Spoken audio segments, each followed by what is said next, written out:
ensemble comme ça, des photos câlins. Non, excusez-moi, hein. Faut pas me prendre pour un débile, hein. Il y a des vraies femmes qui ont vécu des vraies violences conjugaux et qui sont pas dans cet état-là, hein.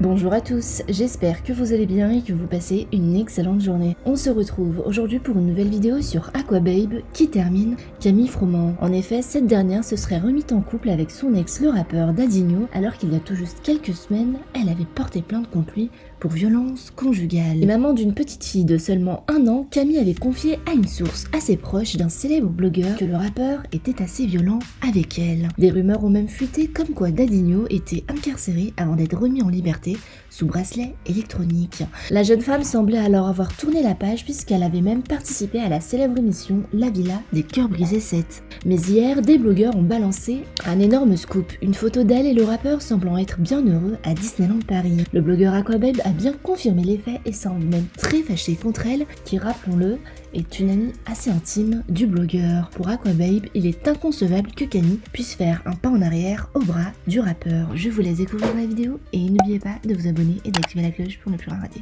J'aime bien. Coucou les amis, j'espère que vous vous portez bien. Moi ça va super, je me suis réveillé de très bonne humeur bientôt. Je vais vous parler concernant Camille Froment parce que je lis des messages sur Instagram, mais sur Snap vous avez compris. Sauf que sur Instagram, les gens malheureusement sont très limités intellectuellement. Donc ça fait, je préfère faire directement une story sur Snap et au moins après vous avez les tenants, les aboutissants. Moi ce que j'ai pas du tout apprécié, et franchement, ça m'a vraiment peiné dans cette histoire avec Camille, c'est que j'ai pris ses patins de A à Z, de Z à B. Carrément, je me suis fait menacer. Son mec, il est dangereux, c'est un rappeur. Moi, je me mêle plus de tout ce qui est rap, milieu du rap et tout. J'ai connu les leçons du passé, donc je me mêle plus. Mais de là à ce que je prends tes patins, je dis que t'es une femme battue, tu commences à rentrer dans les délires de je veux soutenir les femmes battues pour qu'au final tu fais ton tournage de la villa et ensuite après tu retournes à Disneyland en soi-disant coparentalité avec ton ex qui t'a fracassé. Excusez-moi les amis, hein, mais si vraiment une femme elle est sous emprise, elle va pas au commissariat et elle va pas déposer plainte et elle va pas témoigner, tu vois. Tellement ça lui fait mal. Tellement elle est sous son emprise, elle peut pas. Elle se dit non, c'est trop douloureux. Quand t'es plus sous son emprise, eh ben ouais, tu commences à aller déposer plainte, à aller faire ci, à aller faire ça, mais tu retournes pas vers lui à la fin.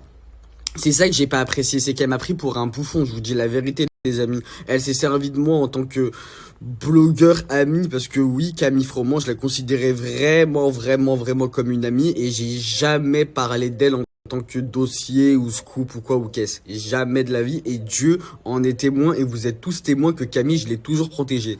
Sauf que moi, je vous dis la vérité, les amigos, à partir du moment où on me trahit, je donne tout, moi. Moi, je suis quelqu'un, je suis archi généreux, je donne tout. Mais par contre, quand je reprends tout, accrochez-vous parce que ça fait vraiment mal. Ça fait vraiment mal.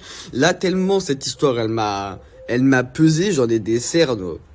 Parce que j'étais vraiment choqué de Camille. J'ai passé ma nuit à parler avec Camille, à m'embrouiller avec Camille, parce que j'étais vraiment choqué de ce qu'elle m'a fait. Je vous dis la vérité, c'est grave. De là à me dire ouais c'est fini, j'ai témoigné contre lui, j'ai apporté toutes les preuves à la police pour qu'au final après elle sorte de tournage et je découvre dans d'autres pages de blogging qu'elle est à Disneyland et qu'il y a des photos de son enfant avec son mec et elle ensemble comme ça, des photos câlins. Non, excusez-moi, hein. Faut pas me prendre pour un débile, hein. Il y a des vraies femmes qui ont vécu des vraies violences conjugaux et qui sont pas dans cet état-là, hein, à faire des photos à Disneyland, hein. Arrêtez, hein.